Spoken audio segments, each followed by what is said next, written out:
আসসালামু আলাইকুম গাইস। আসলে আমি অসুস্থর জন্য আমার কণ্ঠটা চেঞ্জ হয়ে গেছে।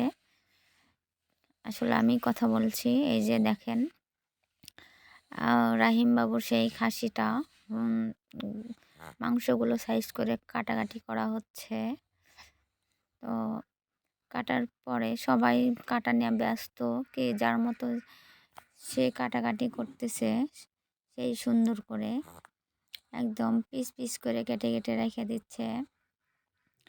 দেখেন, কেউ বটি দিয়ে, কেউ চাপ্পড় দিয়ে, কেউ ছুরি দিয়ে, কেউ যার মতো ইচ্ছে মতো যেমন পারছে তেমন করেই কেটে নিচ্ছে। আপনারা কমেন্ট করে জানাবেন কে কোথায় থেকে দেখছেন। আর আপনাদের হচ্ছে দাওয়াত থাকলো সে ঐতিহাসিক কুসুম্বা মসজিদ, নওগাঁ জেলায় অবস্থিত। ওখানে আসার জন্য আমার যতগুলো ফেসবুক ফ্রেন্ড আছে তাদের দাওয়াত থাকলো।